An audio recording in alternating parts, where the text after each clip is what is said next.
Masking and tracking visual effects.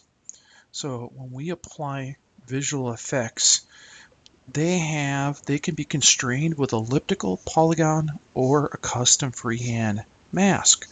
This can be used to manually animate things with keyframes, or we could hide certain things in these masks, such as hide a logo behind a blur or some details of a face behind a blur.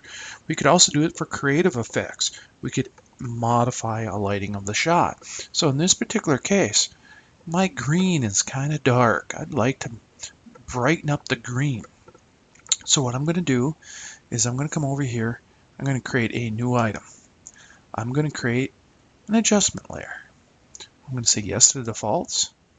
I'm going to drag that adjustment layer in and park it right over my little clip here. So it's right above the clip. Now, I need to go and put a effect on this adjustment layer.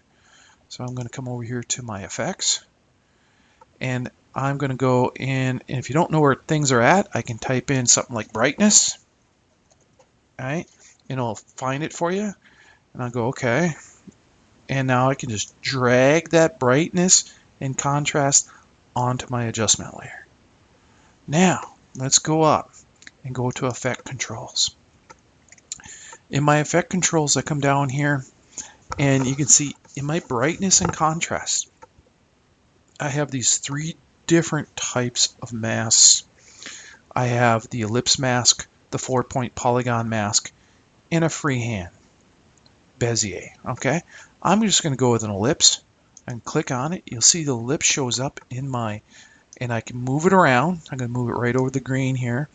And ideally, if I had a little more time with you, I would show you the freehand because it would match up to the green shape a little better.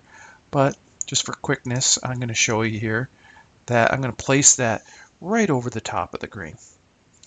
Then I'm going to come down in my brightness controls, and I'm going to make it fairly bright so you can see it, maybe a little brighter than I might want it. And I'm going to say it's 40. You can see how that brightened that up. Okay. Now, if I come down in my timeline, you can see how I'll play this, and you can see how that masked out that little section, and it allowed that green now to be brighter. Okay, like I said, I would probably use the freehand if we had a bit more time here and shape it right exactly on the green. But you can see how this adjustment layer applies to everything below it here.